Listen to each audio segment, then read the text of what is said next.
chilling tales for dark nights.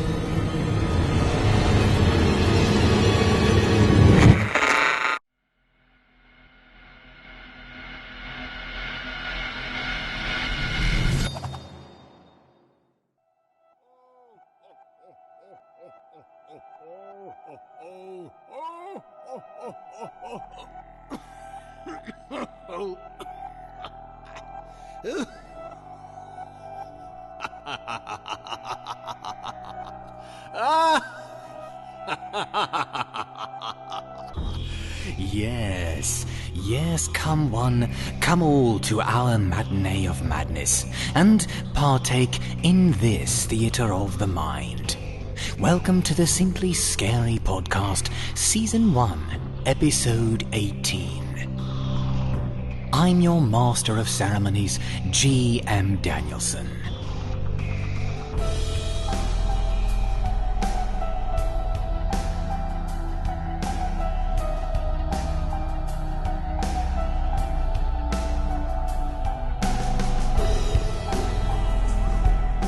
Pardon for that introduction. It comes of drinking Santa's blood in preparation for my Christmas. Almost turns me into what you might call a vampire elf. True, a bit unorthodox as Christmas practices and celebrations go. But what can you do when you're a vampire like me, alone in this crypt on Christmas Eve? Well, anyway, our loyal listeners, the holidays are in full swing as the demise of 2016 closes in.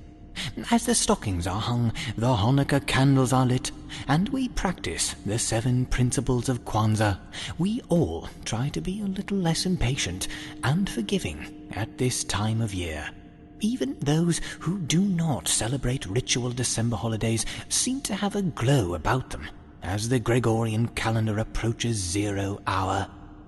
We here at the Simply Scary Podcast are no different, in that we feel the spirit of Christmas as we prepare you for Yuletide scares.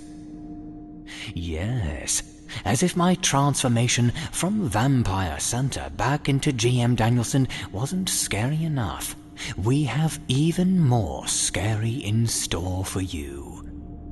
So settle your debts, fill a cup with the nog of your choice, and the first of many haunting spirits will visit us tonight as we listen to those sleigh bells ring. Now let us begin this chilling presentation as we invite you to join in our celebration.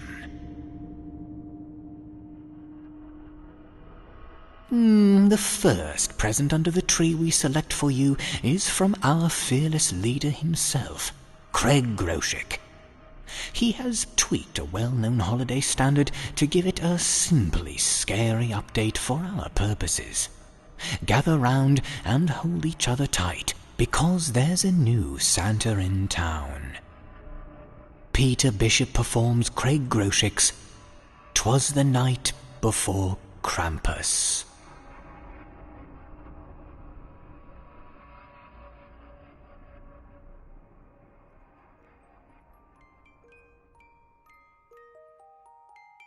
"'Twas the night before Christmas, when all through the house not a creature was stirring, not even a mouse. The stockings were hung by the chimney with care, in hopes that St. Nicholas soon would be there. The children were nestled all snug in their beds, while visions of sugar plums danced in their heads. And Mamma in her kerchief, and I in my cap, had just settled our brains for a long winter's nap, when out on the lawn there arose such a clatter, I sprang from my bed to see what was the matter. Away to the window I flew like a flash, tore open the shutters and threw up the sash. The red moon's glow upon the new-fallen snow gave the lustre of blood to white objects below. Then there appeared a fearful visage laying in wait, in a black-painted cart driven by shadowy wraiths. With a gnarled driver concealed by fog that was thick, I knew not who he was, but do testify he looked sick. Rabid as wolf packs, his 8 coursers they came, and he whistled and shouted and called them by name. Now lust, now greed, now gluttony and sloth, on envy, on pride, on wrath. Then he stopped. To the top of the porch, to the top of the wall, rose nightmarish steeds over 7 feet tall. As leaves that before the wild hurricane fly, when they met with an obstacle, mount to the sky. So up to the housetop the creatures they flew, dragging sacks full of bones and hollow skulls too. And then, in a second, I heard on the ceiling the cracking of wood and the sound of paint peeling. As I drew in my head and was turning around, down the chimney came something that appeared to have drowned. He donned clothes of skin sourced from victims unknown, draped in robes splayed with remnants of organs and bone. There appeared on his back a large dripping sack. I dared not look away as he opened his pack. His eyes, how they blazed, set in sockets so black. His nose non-existent, his face melting like wax. His droll little mouth was drawn up to a grin, and the look in his eyes betrayed malice and sin. I caught sight of the stumps of severed feet in his hands, surely remains of victims fallen prey to his plans. He had a skinny face and little round horns that stabbed air when he laughed, like a string of rose thorns. He was beastly and lean, a sadistic-looking elf, and I stared deep into his eyes in spite of myself. A wink of his eye and a twist of his head, and my wife who came down, dropped down dead. He spoke not a word, but went straight to his work, and brought down the children, then turned with a jerk, and laying his finger aside of his nose, and giving a nod, up the chimney they rose. He sprang to his sleigh, to his team gave a scream, and away they all flew like water rushing downstream. He uttered, My list says this year your children were naughty, not nice. The legends are true. I'm no myth, and this is my price.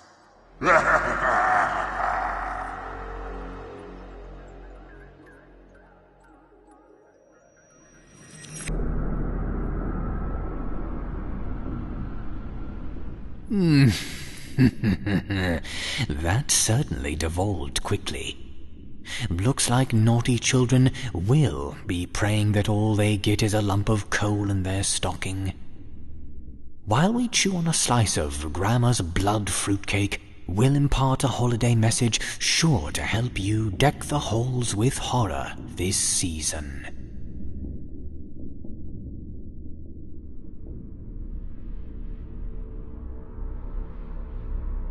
Want to give that little goblin on your list something special this season?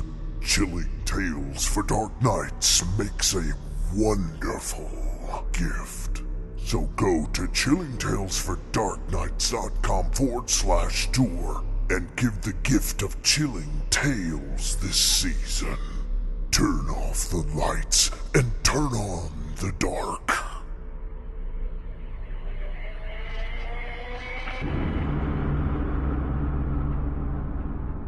Now, it's time for our next present under our all-inclusive Christmas tree. Because we are here to share some scares, no matter your tradition. Let's see what this card says. This is to you from Elias Witherow. His gift will unfold a darkly twisted vision. When an unfortunate tyke wishes for the type of special memories he sees his peers experience during this season of delight and merriment, he soon finds that his experience will certainly be something he will never forget. Ronnie Dixon performs Elias Witherow's Christmas Land.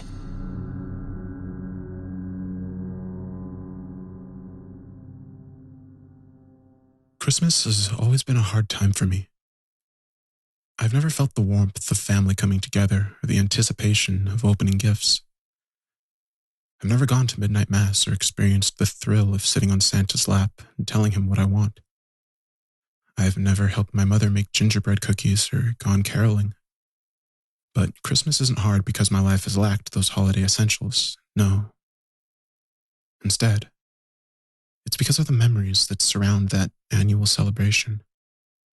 The reminder of what I went through, of what I've seen. I'm getting ahead of myself. It happened when I was 6. I was living with my mother. My father was out of the picture. Just a hateful name on my mother's tongue. I never met the guy, and to be honest, I never wanted to. Why would I want to develop a relationship with someone who abandoned my mother and I after I was born? So, it was just the two of us. 2 quiet souls, just trying to make the most of our meager lives. We lived in a small house on the edge of town. My mother worked 2 jobs and couldn't afford a sitter, so I spent a lot of time alone in the house. She made me swear secrecy not to tell anyone at school because she was afraid social services would take me away. Looking back, they probably would have if they found out, but they never did. And I spent a lot of time in a world of make-believe. I had to. We didn't have a television or even a radio, so if I wanted to escape somewhere, it had to be in my head. I didn't mind because I didn't know any better. I spun worlds and characters, imaginary friends, and silly things that little boys fantasize about. I'd come home from school, make myself some cheese and crackers, the kind of cheese you'd squirt from a can, and launch into my world of make-believe. I was a space warrior, a pirate, a soldier, anything I could think of.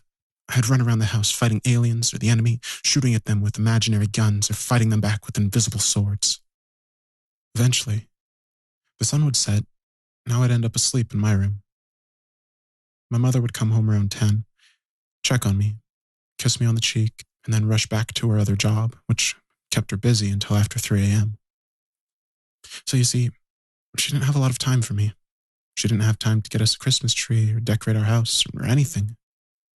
Christmas was just another day for me. But God, I wanted it to be so much more.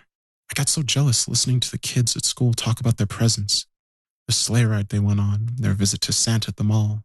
I became hungry for those things. I wanted them more than anything else.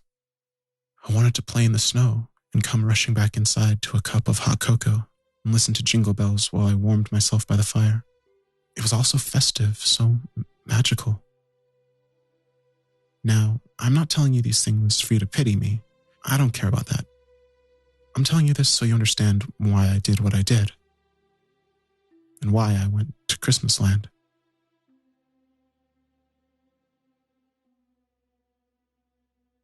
I stirred in my bed and listened to my mom shut the front door behind her.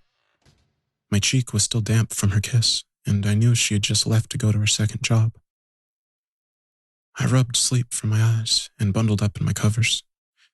It was cold, my breath pluming out before me. Mom must not have been able to pay the heating bill this month. As I tried to go back to sleep, my mind wandered. It was only a couple of days until Christmas, and I dreaded listening to everyone at school gloat about their presents and all the cool stuff they got. Buried under the blankets, I started to drift.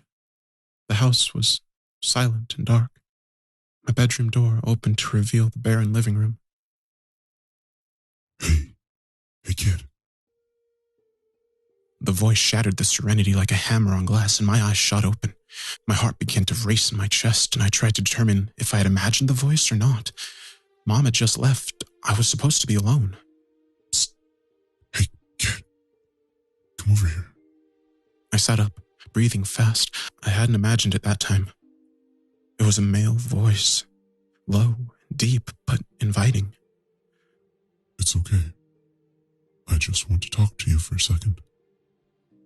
Swallowing hard, I slid off my bed and tiptoed to my door. I peeked around the corner, trying to see through the black. Had Mom brought a friend over and left him here?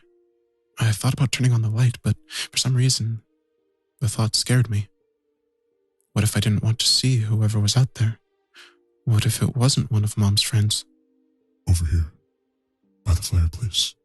I squinted towards the ashy, empty space against the wall. I didn't see anyone. I was a mess of trembling nerves as I crept towards where the voice had come, keeping my head on a swivel. I stopped in front of the fireplace, scratching my head. That's better. I'm up here. I jumped, taking a step back as the voice echoed from the chimney. As I settled myself, my mind began to spin. Who was up there?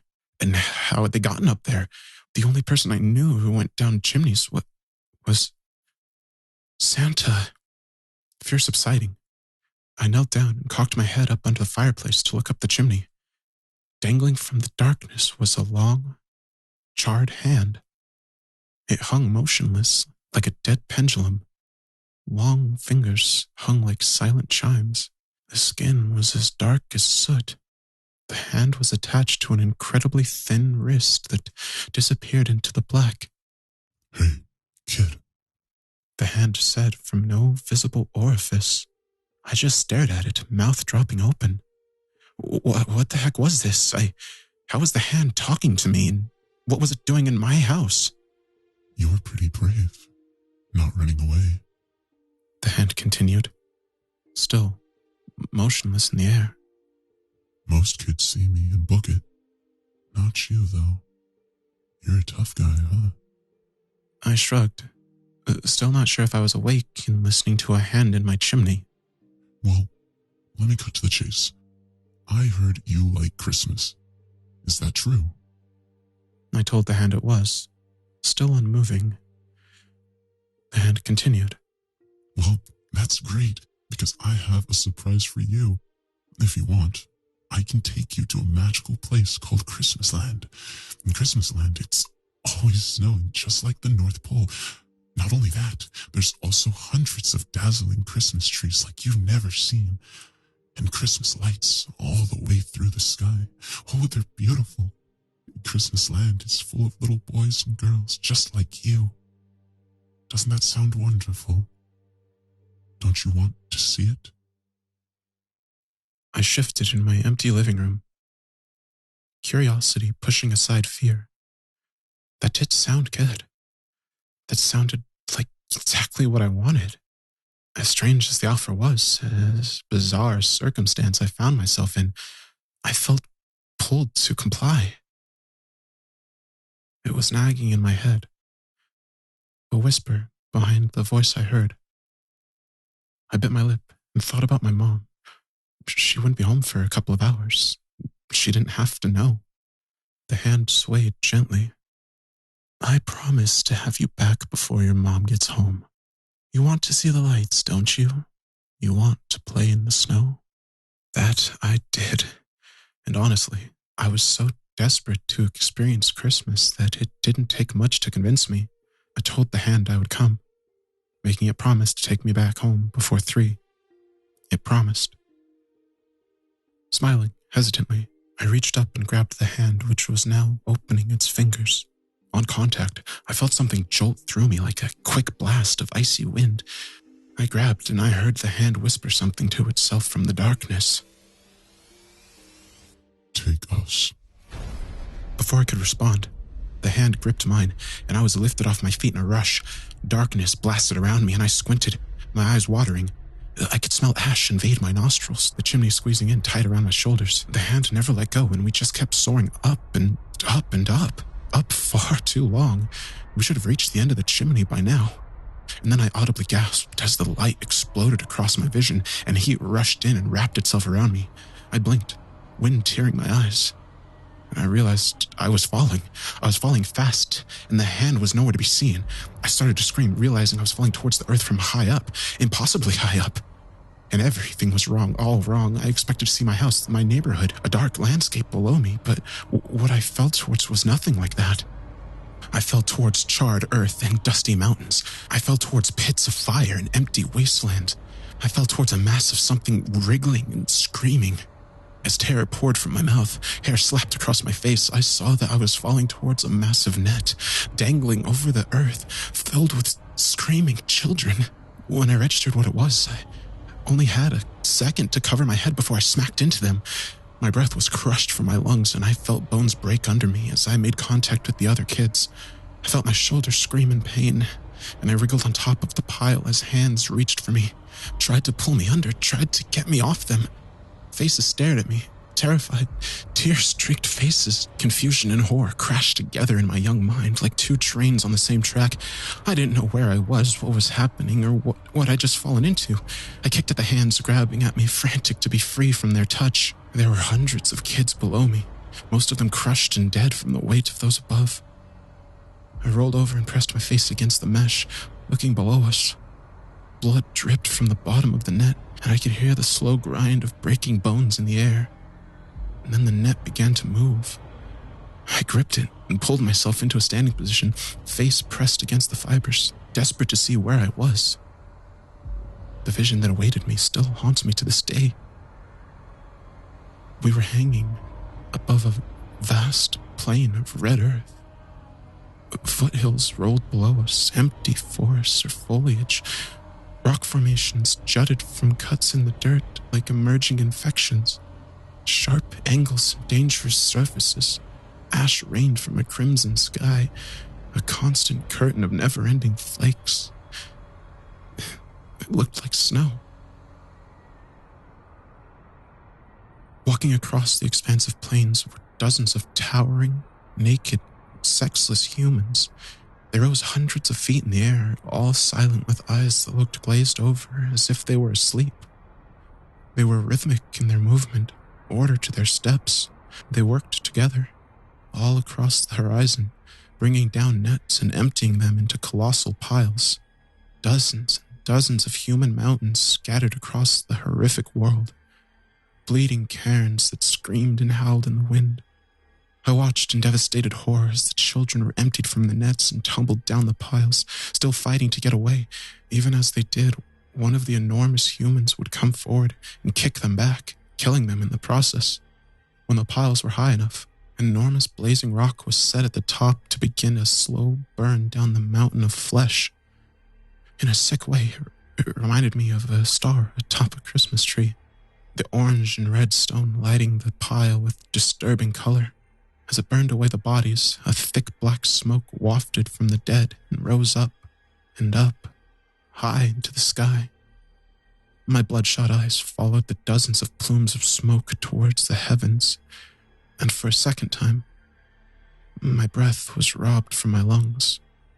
Stretching across the expanse of the sky, from horizon to horizon, was an absolutely titanic body. It was naked, like those below, but its skin was pale, almost white. Its hairless torso peeked in and out of the black smoke and cloud cover, winking down at us from an impossible height.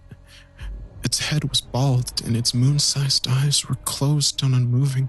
Its mouth was a long line across its face, a pasty trench of overwhelming size, and it just hung above us all. Still. Silent. Peeking around the colossal body was the broken remains of a destroyed galaxy. Half-lit planets and stars hung miserably across the vermilion heavens. Entire worlds cracked and crumbling through the solar system like blazing comets. And that's when I noticed something. I noticed the motionless body in the sky was absorbing all of the smoke and death through its nostrils, like black holes sucking in all matter, and the more it breathed in, the more it began to take on color. They were trying to wake this thing back up, revive it from whatever state it had fallen into. Before I could even digest all this, our net dropped and I was falling once again. I heard my voice join the others, screaming, howling. We were being emptied into a new pile of children. I hit the squirming mass with a thud and felt myself slide and somersault down it. Hands clawed at me as I tumbled, rolling further down, until finally I was at the base of the flesh mountain. The ground shook as one of the massive, sexless humans approached carrying a blazing boulder. Me and 3 other children began to run, hauling away from the pile as fast as we could. I didn't know where, but in the distance I saw spires. I headed towards them. The giant holding the boulder kicked at us, and 2 of my companions were destroyed instantly. Tears pouring from my face, I ran and ran and ran. I could hear roaring behind me, a great bellow of fury at my escape. I didn't stop. I didn't care that I couldn't breathe, didn't notice the burning in my throat as I inhaled ash and soot. The ground shook, and fire blazed, and hell was all around me. The spires formed definition, and I realized as I sprinted closer that they were chimneys, sprouting from the earth like broken tunnels. Hundreds and hundreds of chimneys of all shapes and sizes. Together they formed a field of stone and bricks stretching for acres and acres. Nets hovered above them from spikes the size of skyscrapers. As I approached the chimneys, I noticed that children were shooting out of them like bullets, only to fall into the waiting nets. I didn't have any time to feel sorry for them as I reached the edge of the chimney fields. I didn't know what I was doing, didn't have a plan. I just needed to escape this nightmare.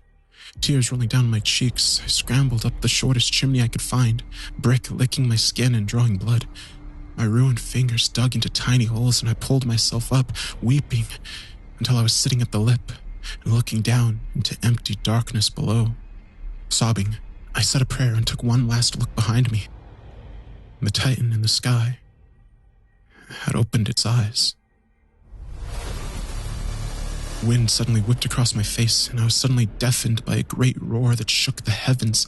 The giants below fell to their knees, hands upraised, as the very vault of the universe began to open and shift, shaking reality into an explosion of color and sound.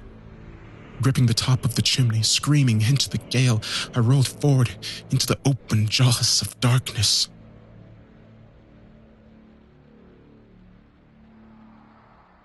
I fell. Down deep into the long neck of the chimney and listened to the world end and be reborn behind me. I fell until all I knew was darkness. When I eventually woke, I was laying in the middle of the road, surrounded by police, paramedics, and a very concerned crowd. Red lights flashed across my blurred vision, and I blinked back black. Questions rained down on me, worried faces that became jumbled to form a roar of noise. I looked down at myself and saw I was covered in blood and ash, my clothes hanging from my body in burned shreds. I fought against the paramedics trying to shove an oxygen mask over my face and screamed for my mother, fear and horror consuming me. I blacked out soon after. I awoke a few days later in a hospital bed. My mother's tear-streaked face staring down at me. Mercifully, she held her questions back. Instead, she hugged me tight and kissed my face, whispering her love. It wasn't until I was released a few days later that I was told what had happened. According to the people who found me, I had suddenly appeared in the middle of a highway 3 states over from my house and home. It was a miracle someone didn't hit me with their car. My mom took me home, and for years didn't ask questions. She knew something horrible had happened to me. I think she always suspected someone had come and snatched me from my bed and dumped me in the road. I let her believe that, despite the contradicting timeline. I never fully recovered mentally from that night. How could I? I witnessed something no man was ever supposed to possess memory of. I saw something that defied everything. Where had I been taken? Where was it now? Was it some distant future or some alternate plane of existence? And just what was that thing in the sky? And where was it now?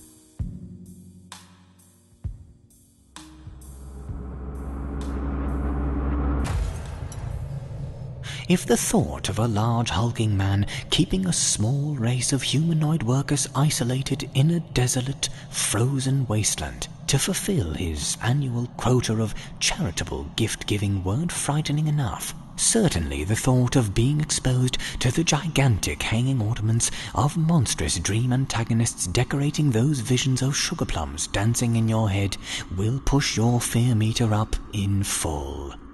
Either that, or that run-on sentence will probably frighten you out of your skin.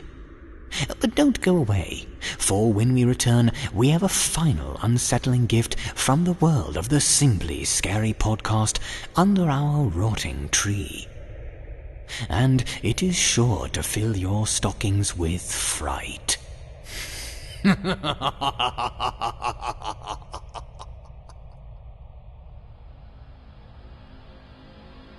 I just wanted to take a moment to remind you that your support is essential for our productions. To lend your support to all we do, go to simplyscarypodcast.com after the broadcast and click on the patrons link at the top of the page. And you assure that we are producing brand new material to assault your ears. And you get first access to new productions. Every subscription helps us to scare you. So visit simplyscarypodcast.com today and support the kind of entertainment you deserve.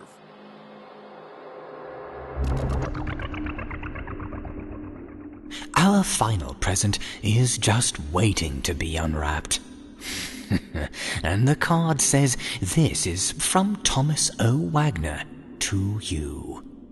And this should help to make it even harder to go to sleep than when you were a child on Christmas Eve. We've all said things that we didn't really mean, and later regretted it, but this little boy's angry curse will set into motion a life-changing Christmas story. And this one will be much more horrifying than the pink bunny suit your aunt knitted for you. Hold tight and grab your loved ones for this Noel. Kaylin Scott Carter performs Thomas O. Wagner's The Perfectly Behaved Boy.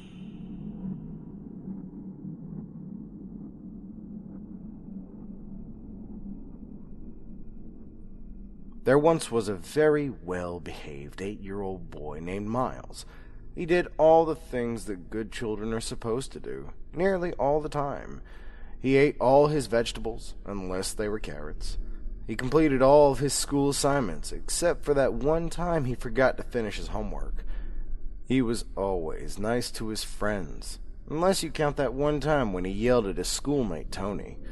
And he never spoke back to his parents or got mad at them, with very rare exceptions. Yes, he was nearly perfect, and he was a joy for his parents to raise almost all the time. That boy existed more than 30 years ago.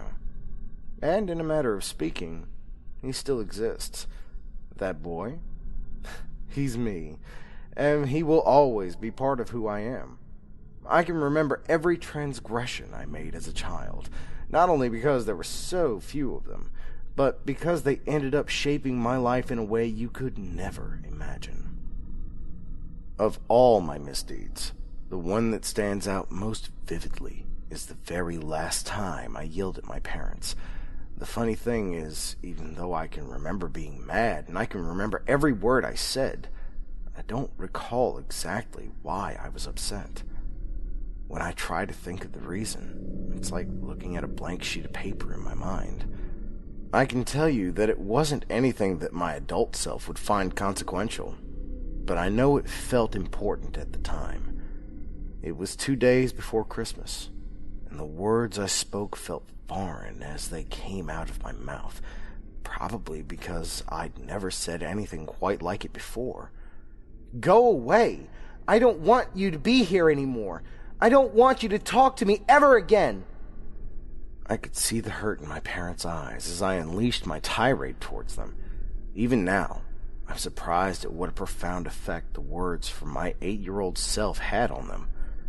Their dismay was mixed with obvious shock upon hearing me lash out. My mother had a look on her face that was confused, sad, and angry all at the same time. My father was harder to read, but I knew he wasn't happy. Sadly, the looks on their faces are among the last memories I have of my parents. Their distraught scowls are burned in my mind. 2 visages that are now a permanent part of my psyche. By the time Christmas Eve came around, all had been forgiven. Whatever the issue had been, it was resolved.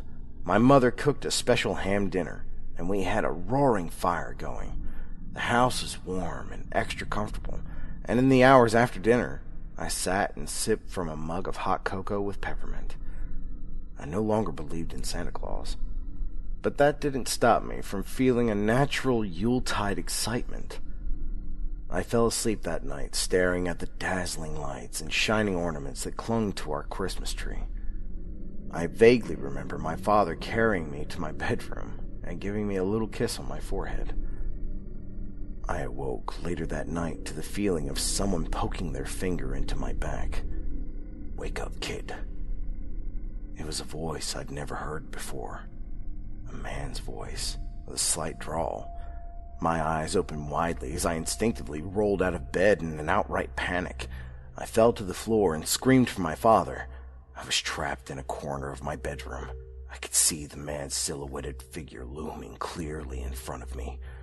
A small red glow came from a cigarette in his hand. I froze in fear of this stranger who had invaded my home.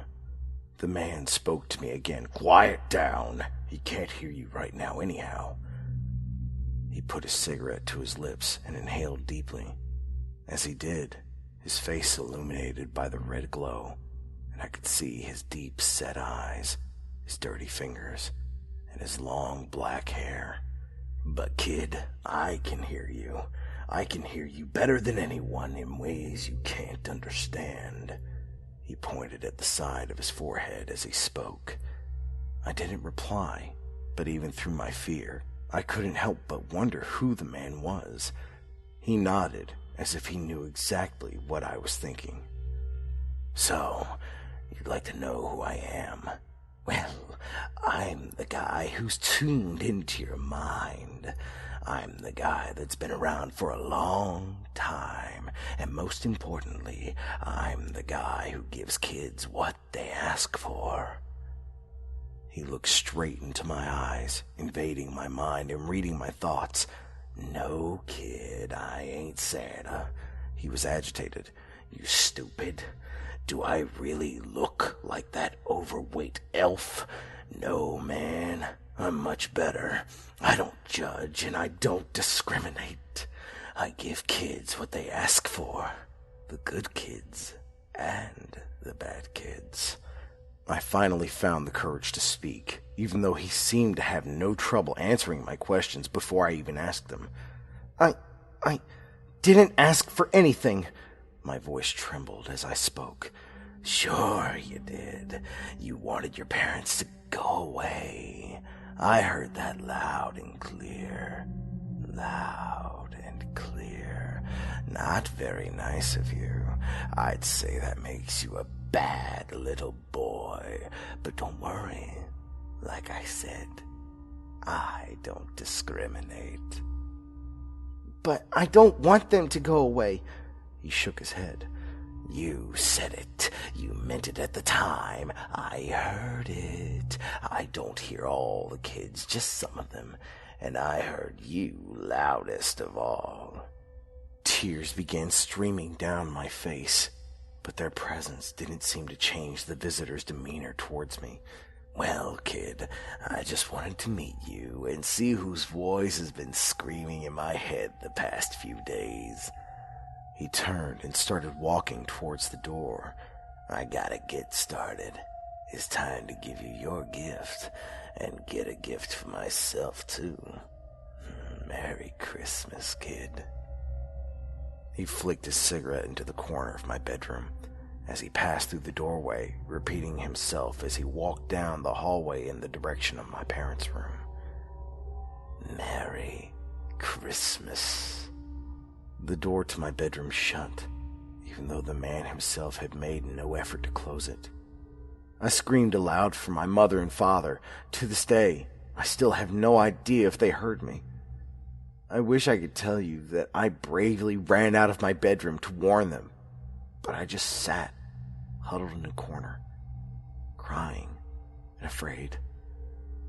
I listened intently for sounds of a struggle or for my parents yelling, but I couldn't hear anything. Hours passed, and I watched the sky turn from black to gray, then to orange. I waited for my mother and father to find me. The orange sky turned blue as the day wore on, but they never came. An absolute silence hung over the house. Yet still, I sat there. It was well into the afternoon when I finally left my room. I knew I couldn't stay there forever. I tiptoed slowly to my door and opened it only a few inches. Looking out from the inside of my room, the door appeared normal. Everything I could see was in its place. I pulled the door open all the way, almost expecting the man from the night before to jump out at me, but that didn't happen. My voice broke the silence. "Mom? Dad?" No response. Trying my best to stay quiet, I walked slowly down the hallway towards my parents' bedroom. Their door was ajar. "Dad?" I put my hand on their door. "Mom?" I pushed it open and looked inside. I don't actually remember what I saw. To be clear, I'm perfectly aware of the fate that befell my parents, based on what was told to me later on. But I have no memory of the actual sight that I witnessed during that one awful moment. It's a traumatic event that my sane mind has blocked out. Even today, when I recreate the events of that night in my dreams, the scene fades to white as I push the door open. My next memory is of me lying down in the street directly outside of my house, screaming and flailing my arms wildly. The Porter family, who lived next door, witnessed my distress through their living room window. Mr. Porter exited his house and rushed over to me. He could tell something was seriously wrong. "They're dead!" It was all I could say. I repeated it again and again. Mrs. Porter followed closely behind her husband and comforted me as he went to check inside my house. A minute later, he exited and promptly vomited in the bushes. Nobody ever told me the whole story of what they found in that bedroom, at least not directly. It was explained to me that a very bad person had broken into my house and murdered my parents, even though I already knew as much. What was held back from me at the time was the fact that they had been decapitated. The cuts were clean, almost surgical. Both bodies were laying on the bed as if they'd been asleep when it happened. The worst part was that their heads were missing, not to be found anywhere. Their bodies were sliced open. The strange symbols were drawn on the wall in blood. Other than the carnage itself, absolutely no physical evidence was discovered at the scene. Not one fingerprint, stray hair, or footprint was left behind. Nothing. The police listened to my story once I was ready to talk. I found out later I was considered to be an unreliable witness, mostly because the details of my story didn't mesh with the lack of physical evidence. A specially trained detective, also my new therapist, sat down with me to review what I'd told the police earlier. The man, he wasn't wearing gloves. I shook my head no.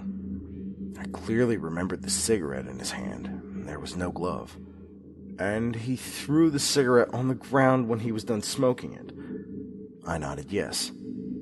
And he closed the door when you left your room. I shook my head no, and thought about it, and nodded my head yes. I wasn't really sure.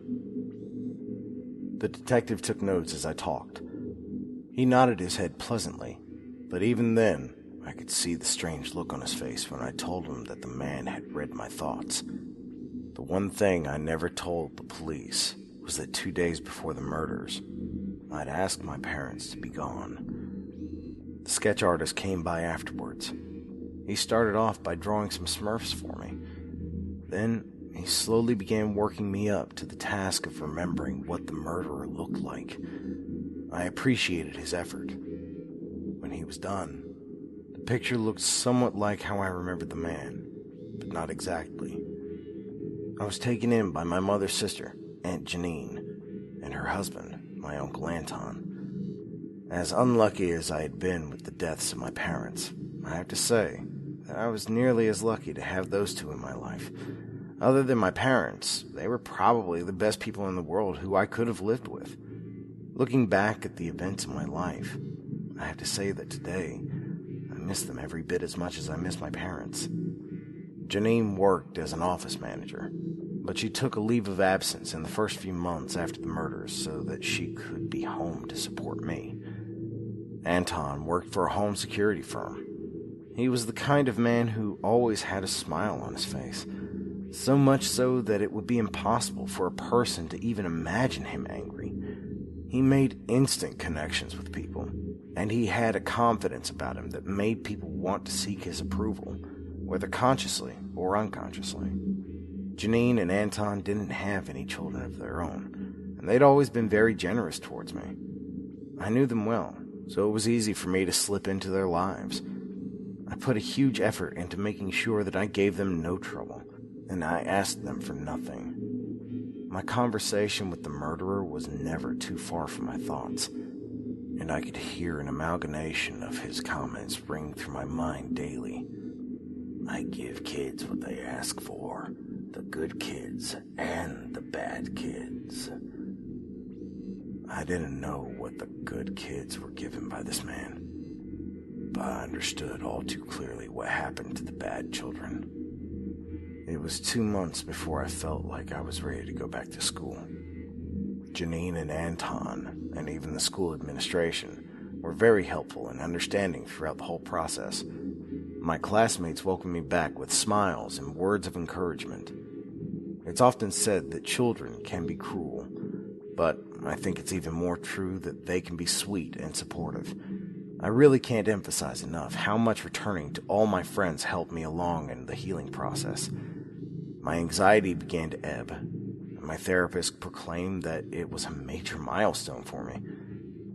Despite the progress in my psychological healing, there were always several thoughts that I couldn't rid myself of. The first was the guilt that I felt about asking for my parents to go away. I knew full well that the murder of my parents was in no way my fault, but there was always that nagging voice that wouldn't let it drop.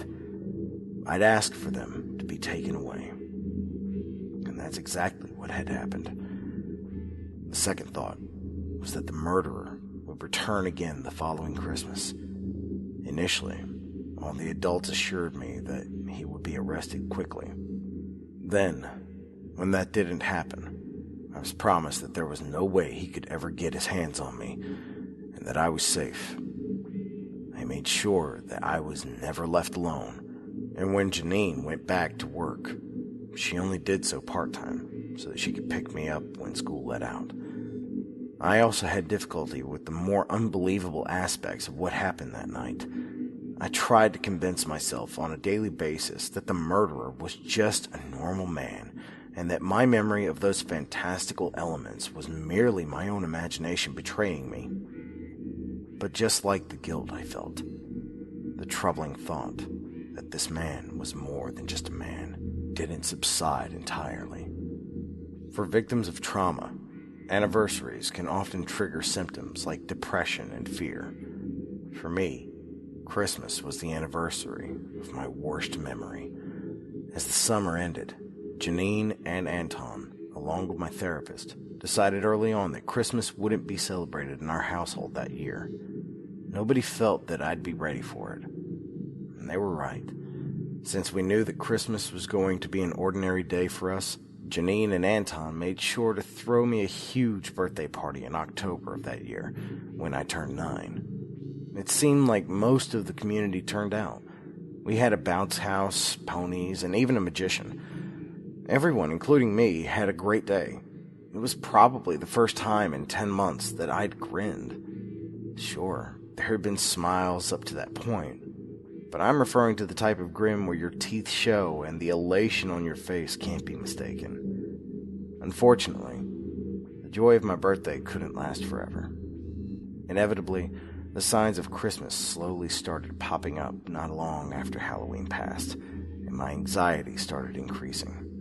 Though we weren't going to celebrate it, Christmas would be impossible to ignore. Holiday lights, store displays, television commercials, Yuletide songs pumped over public address systems. How can one avoid all those and still function within society? Though those harbingers couldn't be avoided altogether, Janine and Anton made a concerted effort to minimize my exposure.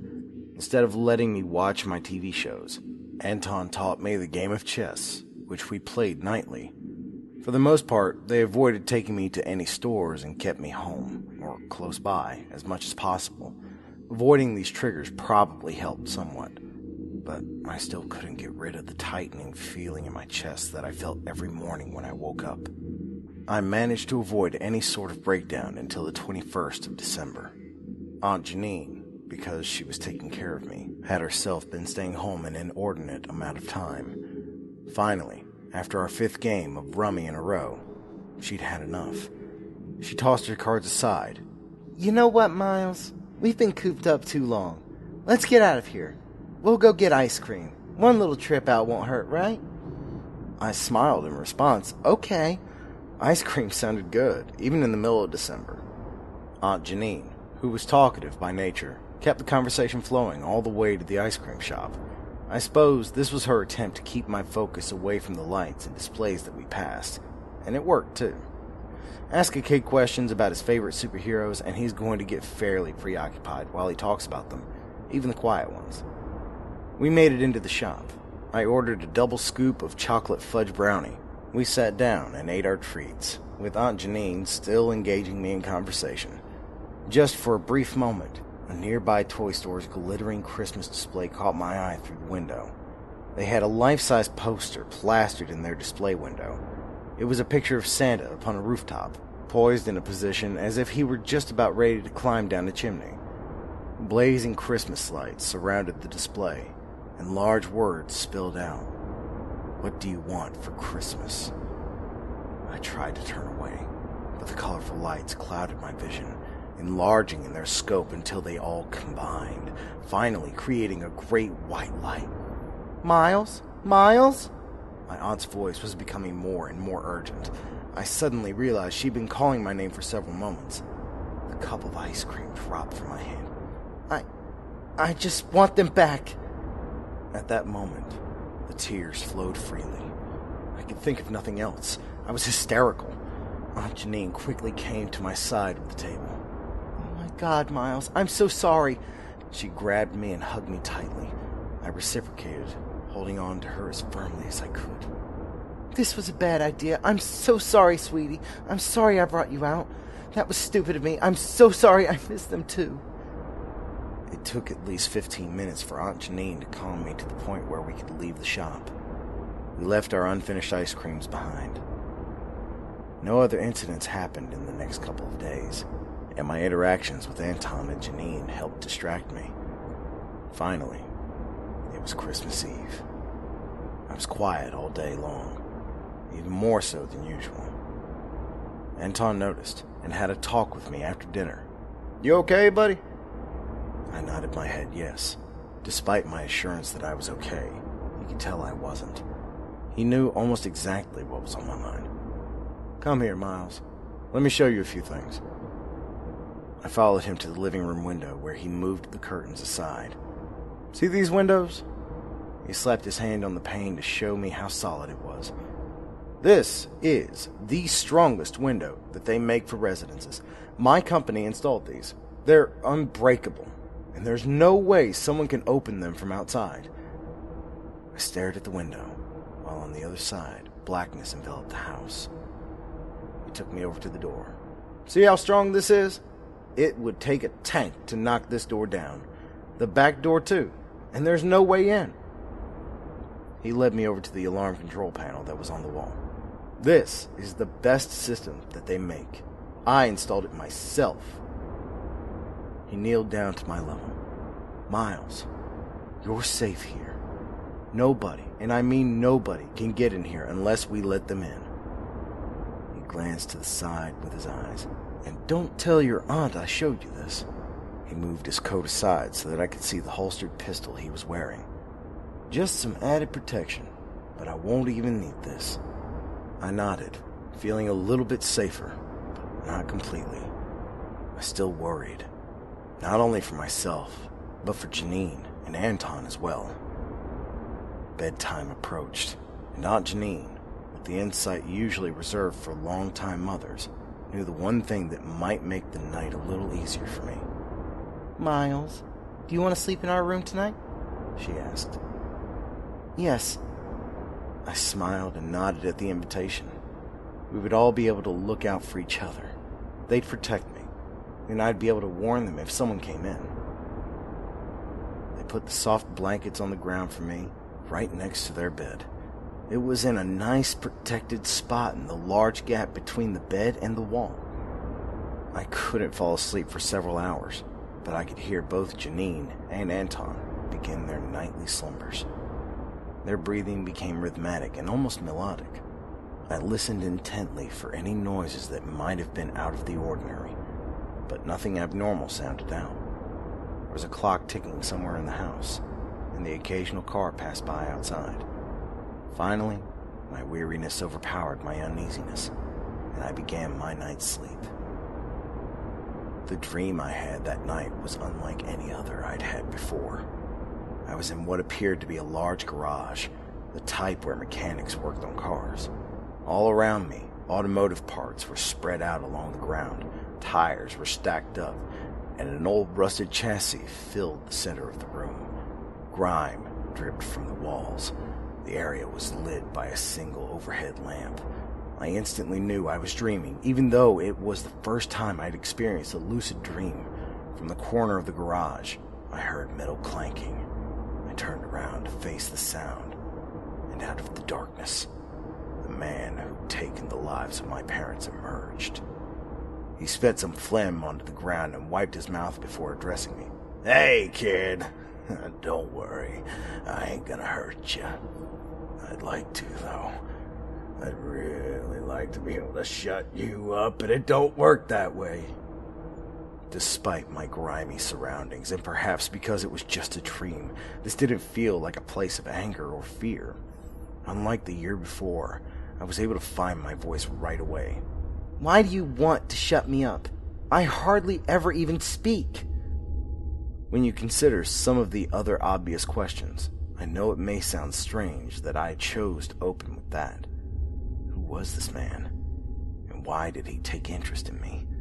Those were the questions I was really thinking, but my participation in the dream was guided, as if my actions weren't wholly my own. The man finally responded. "Hell, you quiet ones are the loudest of all. Y'all never stop thinking.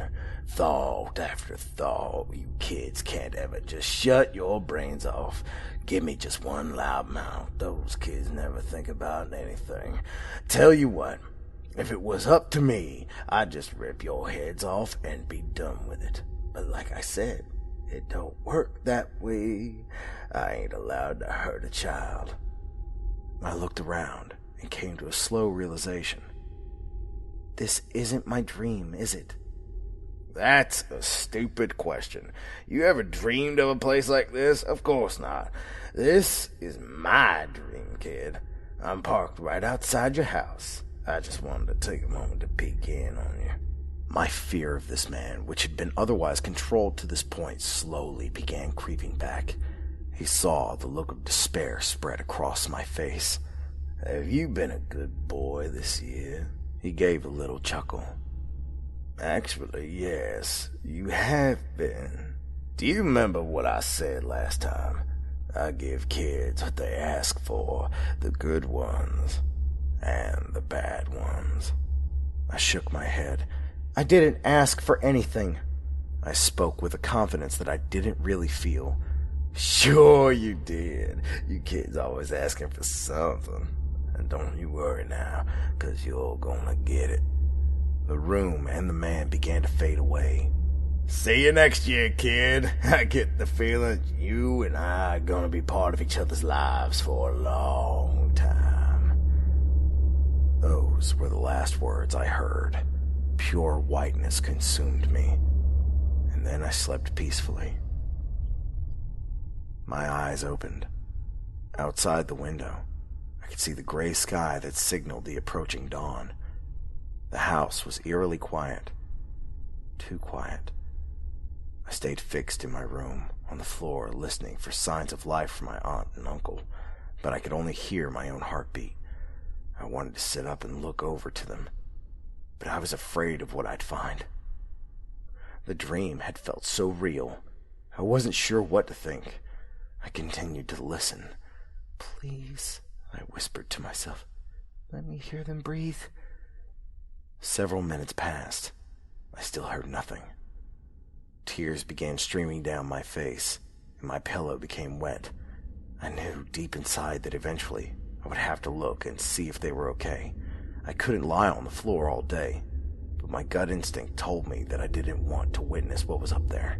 Drawing upon my deepest strengths, I put my hands over my eyes and sat up. Slowly, I moved a single finger away from my teary eye. There was no blood, no gore. I pulled my hands fully away from my face. I could see Uncle Anton's chest clearly rise and fall. He was sleeping peacefully, very quietly. Aunt Janine turned in her sleep and mumbled a few nonsense words before resuming her silent rest. I smiled, and then I laughed in relief. I could see no evidence that the man had been there. It was still early, but any sense of sleepiness had been pushed away by my earlier feeling of dread.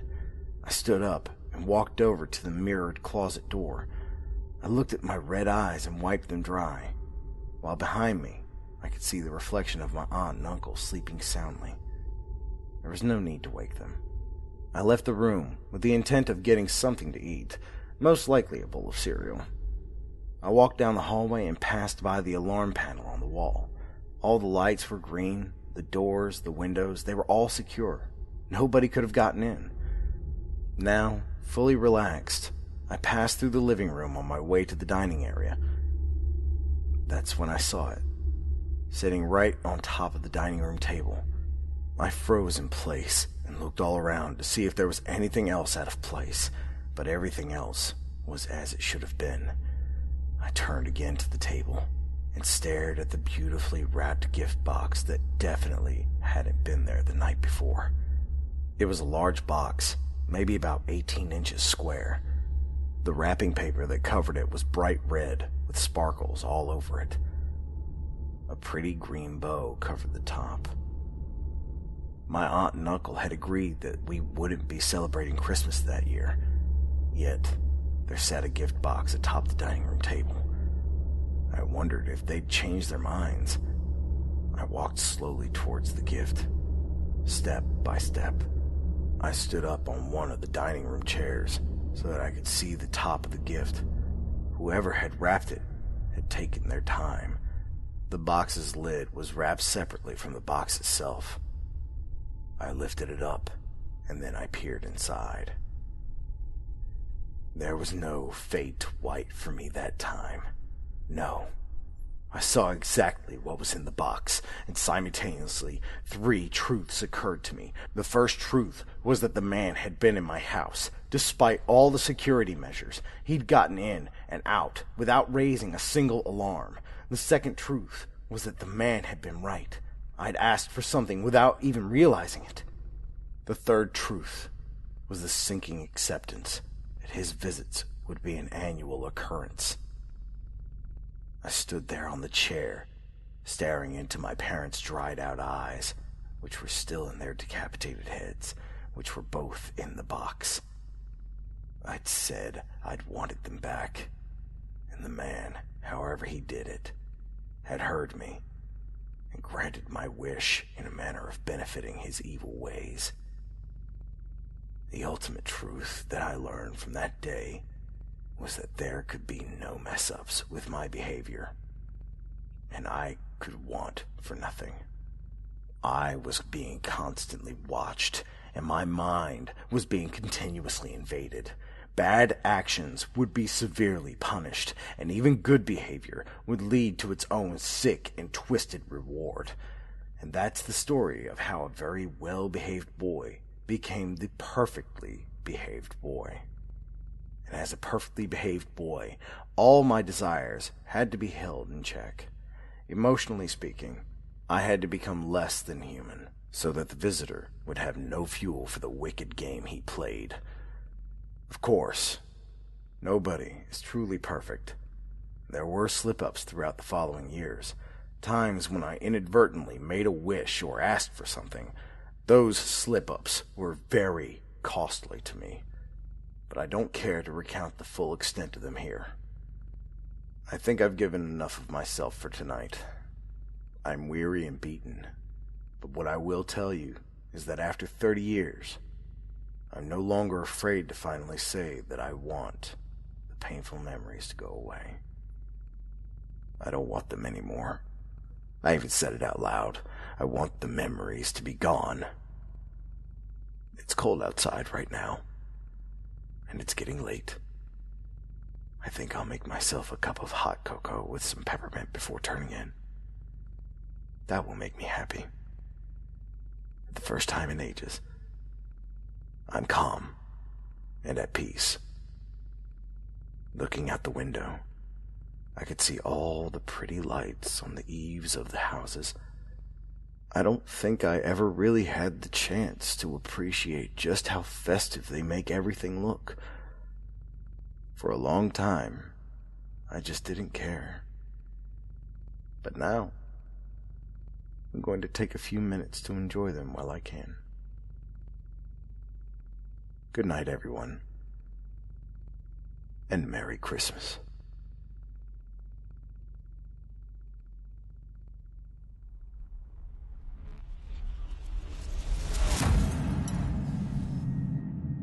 So, in reality, we find that, like with the monkey's paw, you should craft your request carefully, for you never know who might be listening. While we double-check our naughty list, we will share this brief message with you. When we return, we'll get those children nestled all snug in their beds and set out milk and cookies for the final of our special holiday episode of the Simply Scary podcast.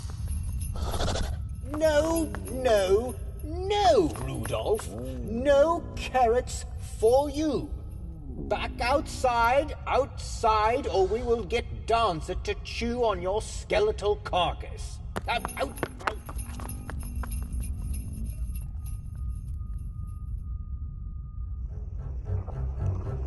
The smell of rot and death was all around them.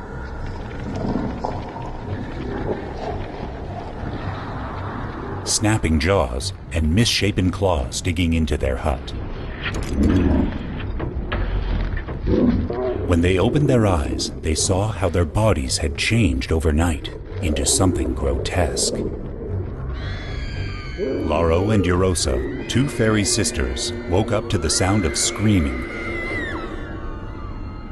They desperately fled attacks by insane abominations that had once been their friends and family. Soon they learned their only chance was to put on fragile magical disguises and steal enough of a magical material to lift the curse. Even as they learned of this, soldiers were preparing to exterminate the sisters and all their cursed neighbors. Not only would Lauro and Eurosa have to defy death at the fangs and talons of monsters and the soldiers they needed to fool. Hardest of all, they'd have to get along. Forest, a tale of magic gone wrong. Get your copy from Amazon today. Welcome back, listeners. Our announcements will be shorter this time to make way for some gift-giving. And let's start the gift-giving extravaganza with this episode's winning iTunes review. And that winner is Skull1D. And Skull1D writes, "The Simply Scary podcast gives me just the spook I need to get through my long evening walks. I've been a patron ever since Chilling Tales the podcast.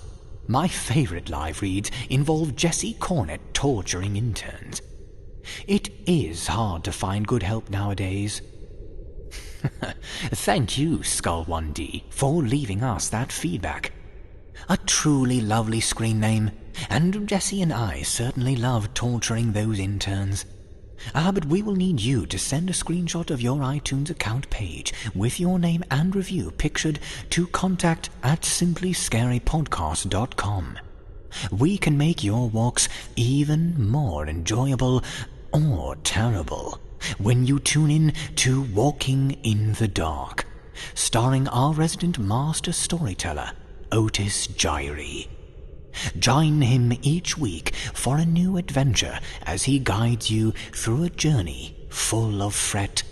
Subscribe below and become a patron on simplyscarypodcast.com to be updated on all our new content and get breaking news on all we have in store for you.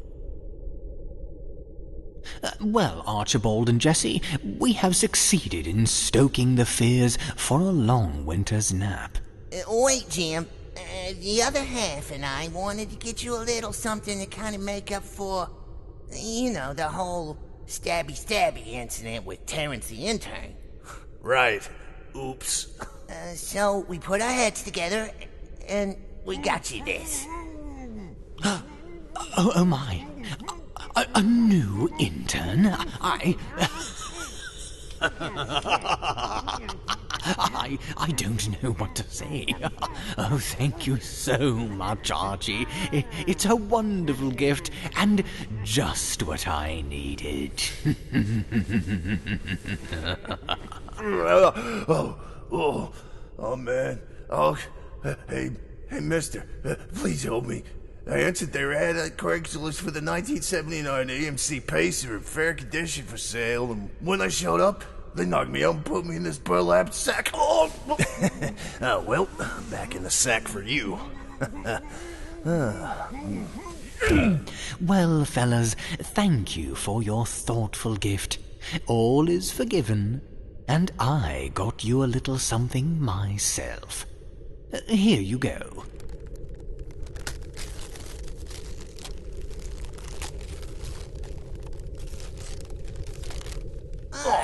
Cool! A new set of Ginsu carving knives. Wow, GM. Thanks! That's really big of you after we broke your favorite intern. Oh, it's no problem, fellas. Yeah, and after we deep-fried the chickens for your voodoo ritual? Yes, well, it's really... Right, and after we fed your bats those Alka-Seltzers? No, really. It's no... I know. Even after we superglued your... Yes. Boys, please. After all, it is the season to forgive and forget. Merry Christmas and a wickedly happy holidays to you. Wow. You're such a great guy, Jim. I mean, you gave us these really sharp and dangerous knives. Right. And you got that new stabbable intern and all. Yes, I see. Well, why not? It is Christmas. Have at it, fellas. Really? Of course. Oh, yeah.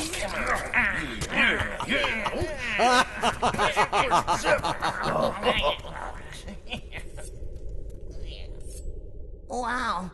This is the best Christmas ever. Whoa. Guys. Uh-oh. Something weird is going on. I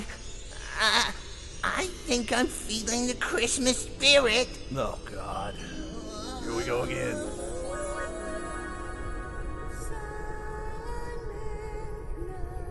Wow. Will you have a look at that? Yeah. This is the weirdest Christmas miracle I've ever seen. Quite so. Huh. Go figure.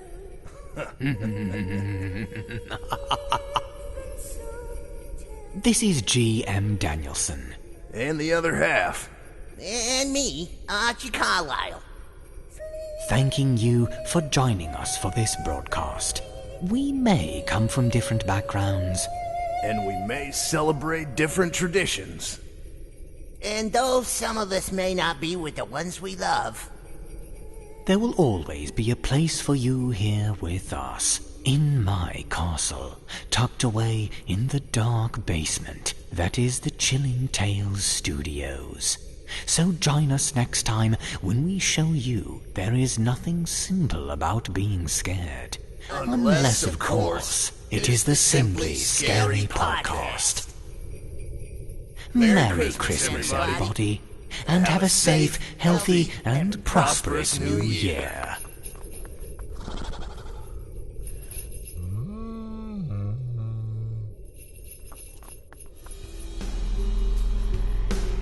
This is executive producer Jesse Cornett. If you like what you hear, be sure to check out more from these authors at simplyscarypodcast.com. There you can find all information regarding the show and the stories appearing here in our podcast. The Simply Scary Podcast is a production of Chilling Entertainment. The Showcase is written by Jesse Cornett and Dustin Kosky and produced by Jesse Cornett. The host of the Simply Scary Podcast is G.M. Danielson. Original music during the show by Jesse Cornett. This broadcast was directed and created by Craig Groshek. Be sure to look for the Simply Scary Podcast on iTunes. And if you like the show, leave us a 5-star review. Comments or questions? Email us at contact@simplyscarypodcast.com and check our website for more information. While you're there, consider clicking on the patrons link at the top of the page to help support our show. Copyright Chilling Entertainment LLC 2016. Thanks for listening.